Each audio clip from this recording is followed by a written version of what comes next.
皆さん、こんにちは。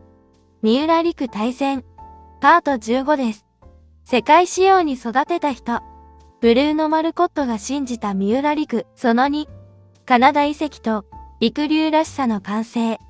前回は、ブルーノ・マルコットコーチが、なぜ三浦璃来という選手を見抜き、なぜ木原龍一選手とつなげる判断ができたのかを見てきました。今回は、その続きです。見抜いただけでは終わらせず、その出会いを世界で勝てる形へどう育てたのか。ブルーのコーチの育てる力に焦点を当てます。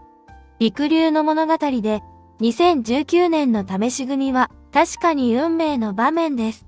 ですが、本当に大きいのはその後でした。ブルーのコーチは2人をただ組ませただけではありません。カナダ拠点という環境を用意し、スタッフを整え、陸流にしか出せない武器を世界仕様へ変えていったんです。今回の見どころは、ブルーのコーチが陸流をどんなペアに育てようとしたのかという点です。なぜカナダ移籍が必要だったのか、どんな環境が2人を変えたのか、そしてなぜ陸流は強いだけのペアではなく、見ればわかるペアになっていったのか。ここを知ると、世界一は偶然の伸びではなく、きちんと設計され、磨かれた結果だったことが見えてきます。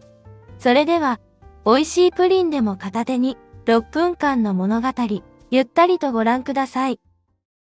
第1章。組ませて終わりではなかった。カナダへ来るか？ブルーのコーチの凄さは、試し組で相性を見抜いて、終わりではなかったことです。その後、2人に、カナダで本格的にやってみないかという流れを作っていきました。これはとても大きな提案でした。日本の中でペア競技を続けるのは環境の面でどうしても難しさがあります。組む相手が限られる。指導者も少ない。練習の蓄積そのものがシングルほど豊かではない。だからこそ世界を本気で狙うなら環境ごと変える必要があったんです。カナダへ移るというのは単なる場所の移動ではありません。練習の質も考え方も日々の過ごし方も全部を世界基準へ寄せていくことを意味します。ブルーのコーチはそこまで見据えて2人を引き上げようとしていたのでしょう。第2章、スタッフごと世界仕様だった。ブルーのコーチのもとにはペアを育てるための環境がありました。コーチングスタッフがいて、世界を知る人がいる。オリンピックメダリストの経験も生きている。つまり、ただリンクがあるだけではない、世界で勝つための知恵が集まっていたんです。これは、非常に大きいです。技術を教える人はいても、世界大会で何が必要かまで分かっている環境は、そう多くありません。何を伸ばすべきか、どこを削るべきか、何を焦らず待つべきか、その判断ができる人たちの中にいたからこそ、陸流は短い期間でもぐっと伸びたのだと思います。三浦璃来選手と木原龍一選手の成長の速さは、本人たちの努力だけでは説明しきれません。どこで、誰に、どう育てられたかという環境の力が確実にありました。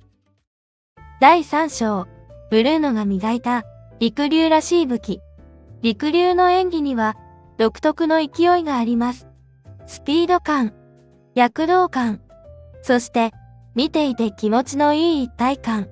これらは自然に生まれたように見えて、実はきちんと磨かれてきたものです。ブルーのコーチは2人の強みをただ平均的に整えるのではなく、陸流らしい武器として伸ばしていきました。木原選手の安定感、三浦選手の軽やかさ、その掛け算で世界と戦えるペアを作る。つまり、2人を無理に別のタイプへ変えたのではなく、2人にしか出せない形を研ぎ澄ませていったんです。ここが本当に大きいです。選手の個性を決して強くするのではなく、個性を生かして強くする。それができたから、陸流は強いだけのペアではなく、見ればわかるペアになっていったのでしょう。第4章、ジャッジが驚くほどの存在へ。陸流は世界の舞台に出始めた頃からただ10位以上のインパクトを残していたと伝えられています。彼らは何者なんだ？そうジャッジが興味を示すほどの存在感があった。それは、ただ点数を取るだけではない、新しい空気を持ったペアだったからでしょう。ブルーのコーチは、二人の技術を上げただけではなく、その存在感まで育てていったのだと思います。動きのスピード、つなぎの自然さ、相手を無理に待たない流れ、そうした細かな質の積み重ねが、見れば、わかるペアという印象につながっていった。世界で戦うには、目立つ技だけでは足りません。全体の空気まで含めて、印象を残せるかどうか。ブルーのコーチは、その領域まで、陸流を引き上げていったのでしょう。第5章。ブルーノは、強いだけのペアを作ろうとしなかった。ここまでを振り返ると、ブルーノコーチの指導は、とても一貫しています。結果を急ぎすぎない。でも、世界基準は絶対に下げない。その上で、陸流にしかない良さを伸ばす。だから、陸流は単に点を取るペアではなくなりました。見た人の記憶に残る。応援したくなる。そして、どんどん完成度が上がっていく。そういうペアになっていったんです。ブルーのコーチは、二人を世界仕様に育てた。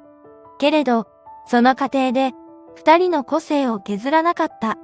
そこが、陸流の魅力が最後まで薄れなかった理由なのだと思います。今回は、ブルーノ・マルコットコーチが、陸流をどう世界仕様のペアへ育てていったのかを見てきました。この章を知ると、陸流の快進撃が、ただ勢いで伸びたのではなく、きちんと環境を整え、武器を磨き、設計された成長だったことがわかります。そして次回は、いよいよ、ブルーノ編のクライマックスです。ショート5位からの大逆転金メダル。あの極限の場面で、ブルーノコーチは二人に何を伝えたのか。なぜ最後まで信じ抜くことができたのか。まだ終わっていない。その一言の重みを見ていきます。ぜひ次回もご覧ください。この動画は、世界中の陸流ファンへ33言語の字幕付きでお届けしています。コメント欄でも温かくつながれますように。いいねとチャンネル登録、そしてメンバーシップでもぜひこのチャンネルを応援いただけると嬉しいです。この動画が皆さんの心を少しでも温める時間になりますように。サンサンタイムズでした。